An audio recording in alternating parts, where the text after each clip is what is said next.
Di tengah pandemi COVID-19, penggunaan masker masih menjadi perdebatan. Orang yang sakit atau terpapar virus corona dianjurkan untuk memakai masker. Lalu bagaimana dengan mereka yang berada dalam kondisi sehat? Perlukah mereka menggunakan masker sebagai langkah pencegahan? Pejabat WHO menyebut mereka tetap merekomendasikan orang untuk tidak menggunakan masker kecuali dalam kondisi sehat karena COVID-19 atau merawat pasien. Tidak ada bukti khusus yang menunjukkan pemakaian masker oleh populasi massal memiliki potensi manfaat, kata Dr. Mike Ryan, Direktur Eksekutif Program Kedaruratan Kesehatan WHO dalam konferensi pers di Jenewa, Swiss, Senin. Bahkan, ada beberapa bukti yang menunjukkan sebaliknya dalam penyalahgunaan memakai masker dengan benar.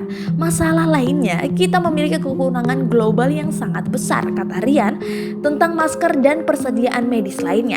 Saat ini, orang-orang paling berisiko dari virus ini adalah petugas kesehatan garis depan yang terpapar virus setiap saat. Memikirkan mereka yang tidak memiliki masker itu mengerikan.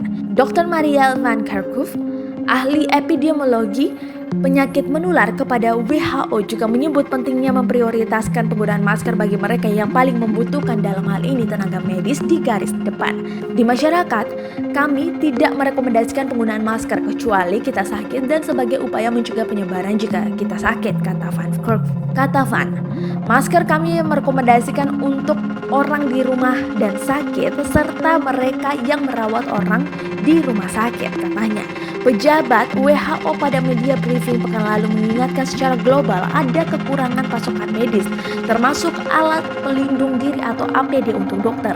Dunia menghadapi kekurangan signifikan dari APD untuk pekerja medis yang berada di garis depan kita, termasuk masker dan sarung tangan serta pakaian dan pelindung wajah, dan melindungi pekerjaan perawatan kesehatan harus jadi prioritas utama, pungkasnya.